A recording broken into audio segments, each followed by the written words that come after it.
es braucht alles, also alles im Evangelium ist vorhanden. Genau. Wir können nicht nur einfach predigen und sagen, Gott liebt dich, aber das nicht leben, oder? Wenn vielleicht Menschen wirklich in Not sind.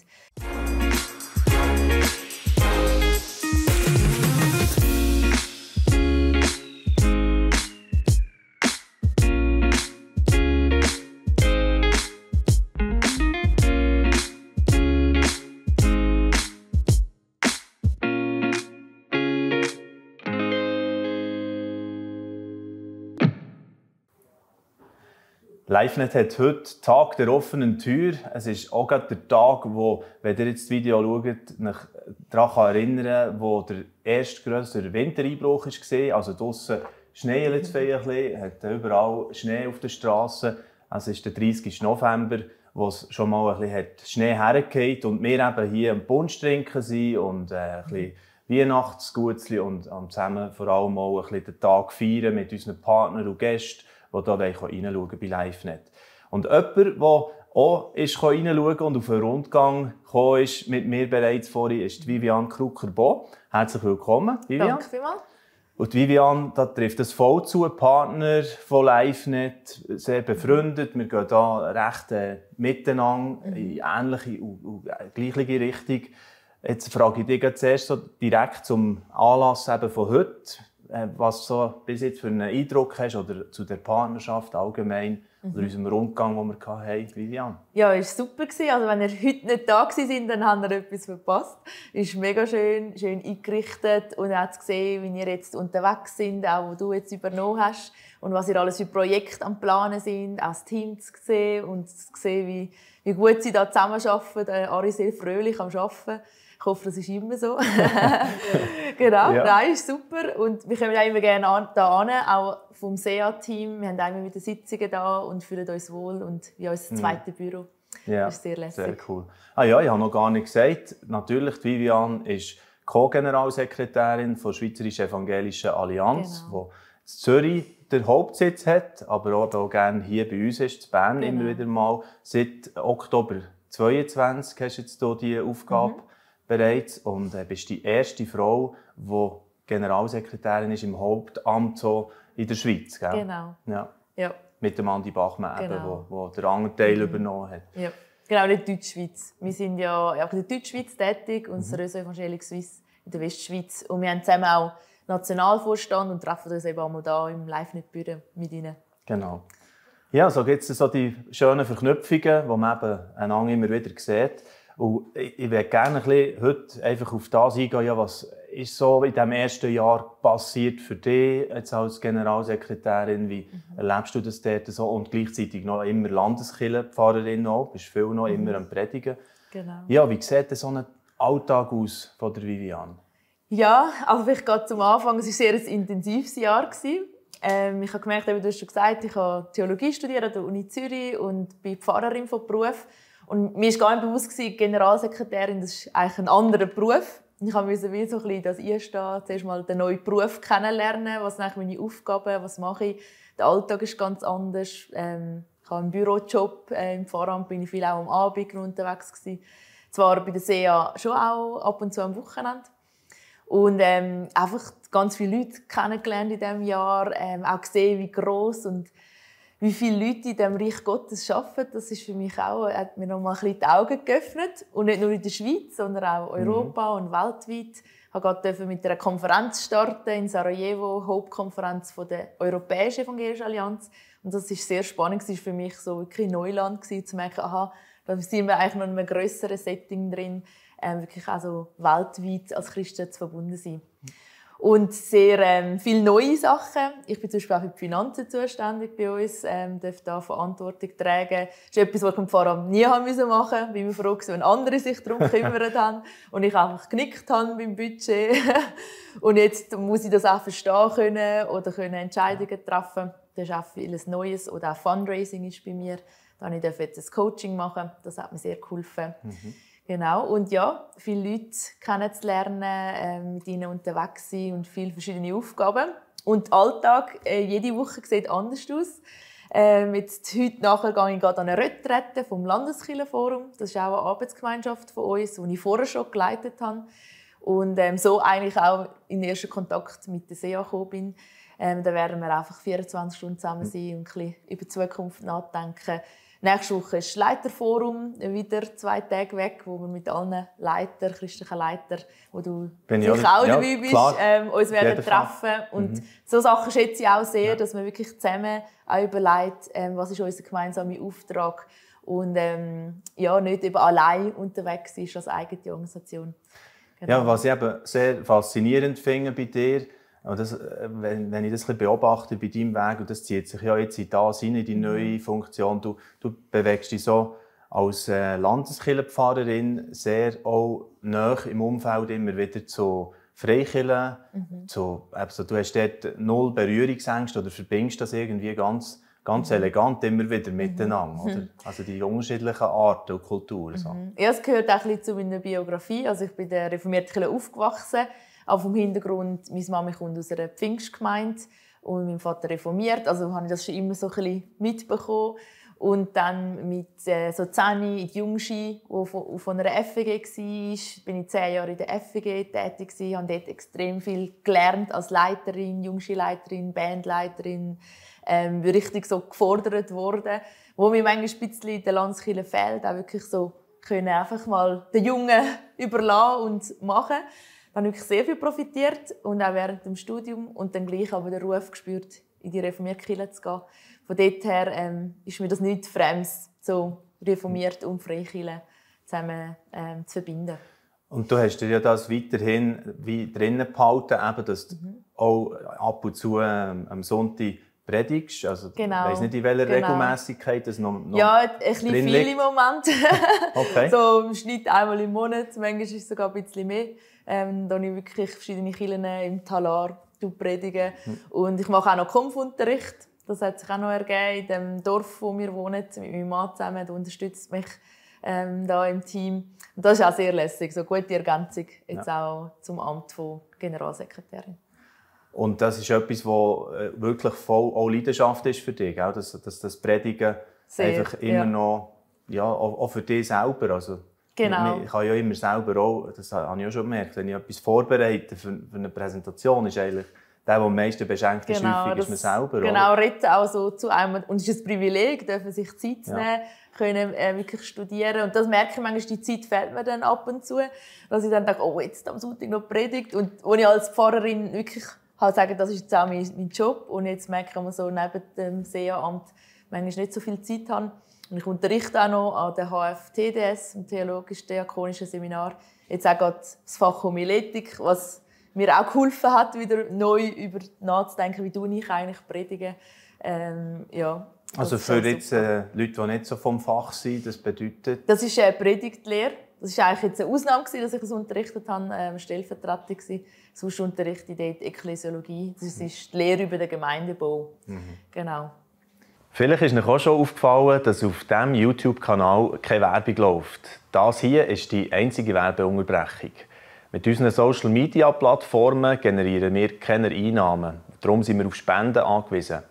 Herzlichen Dank, dass ihr uns finanziell unterstützt und es so möglich macht, dass noch mehr Menschen im Glauben ermutigt werden und Orientierung finden zu aktuellen Themen. Unten in der Infobox findet ihr alle Informationen zu den Spendenmöglichkeiten. Jetzt wünsche ich euch weiterhin viel wertvolle Impulse mit diesem Video hier und den weiteren Videos auf diesem Kanal. Ja, viele spannende Hüte, die du diesen Video zusammenbringst und die, denke ich, sehr ein farbiges Leben am Schluss ergeben. Und was ich eben auch faszinierend finde, für da auch noch einen Aspekt reinzubringen, jetzt auch in unserer Zusammenarbeit, da bist du zum Beispiel auch eingestiegen beim Go-Movement-Vorstand. Das ist ja ein Teil von LiveNet, wo man jetzt in die Eigenständigkeit überführt, den Beat Baumann. Wo du das ist voll. Jetzt geht es darum, wirklich den Menschen das Evangelium weiterzugeben in den Ländern überall auf dieser Welt und letztlich auch den Lebensstil eben zu pflegen. Ist auch nicht ganz, sagen wir, typisch Landeskirchenpfarrerin, oder? Ja, also wenn man die Reformation zurückgeht, ist natürlich das Anliegen schon immer da gewesen, Solus Christus, wirklich den Christus zu verkünden und nichts anderes. Gerade letztens mit meinem Mann den Zwingli-Film geschaut und wieder auch zu merken, doch, ich bin eine stolze Reformierte. Wenn ich sehe, dass Erbe, dass man wirklich einfach alles gegeben hat für den neuen Glauben, zu merken, wir sind nur aus Gnade gerettet und nicht irgendeine Leistung oder wie man jetzt Heilige verehrt oder Religiosität kann uns retten, sondern wirklich allein Christus, allein aus Gnade.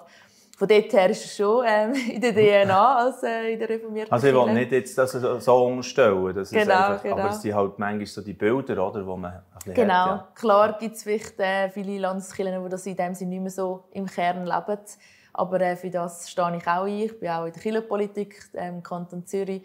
Und unsere Fraktion tut das auch immer gross aufheben. Also im Kirchenparlament, oder was ist das? Ja, Synode heisst ja. das im Kanton Zürich. Genau, Ja. das sind 120 Personen, die mit dem Kirchenrat zusammen eigentlich die Kirche leiten. In dem Sinne. Also, die reformierte Kirche ist eben synodal. Also das letzte Wort hat eigentlich jedes Kirchenmitglied. Aber wir geben so ein bisschen auch eine Stossrichtung. Ja. Ja, und das ist ja ein Thema, das mich sehr stark beschäftigt. Auch, wie wird sich das weiterentwickeln von der Mission her oder von den Kirchen her, eben, wenn Christus im Zentrum ist und wie hat das eine Auswirkung wirklich in die Gesellschaft hinein? Im Moment ist das eher bescheiden, wenn wir ehrlich sind, oder? Kirchenaustritte haben wir Statistiken, die wirklich frustrierend sind, wenn man das anschaut. Auch bei den Freikirchen lebt es so längstens nicht überall. Was sind dort so Ansätze, die hoffnungsvoll vielleicht stimmen? Wir haben vom Landeskirchenforum, das ist so ein bisschen unser Fokus, also christuszentrierter Gemeindeaufbau, und haben dort mal auch als Gast Alexander Gart, der auch mal da Gast war, einen Vortrag gehabt. Und er hat wirklich so einfach nochmal Vision und Hoffnung gegeben, wenn wir das Evangelium predigen, dass dann wirklich Menschen anfangen aufzublühen, zum Glauben kommen und so Reich Gottes gebaut wird und auch so ein bisschen den Mut halt zu haben, das auszusprechen und dass die Botschaft immer noch die gleiche Dynamis, wie es auch im Griechischen heisst, also Dynamit hat, wie der Paulus das sagt im Römer 1, dass wir das auch glauben, dass das so ist und dass die gleiche Botschaft, die vor über 2000 Jahren verkündet worden ist, immer noch heute Relevanz hat. Und von dem bin ich überzeugt, weil ich selber in meinem Leben erlebt habe. Sonst könnte ich das nicht einfach so voller Begeisterung weitergeben. Und das gibt mir Hoffnung, dass Menschen immer noch offen sind für das. Ja.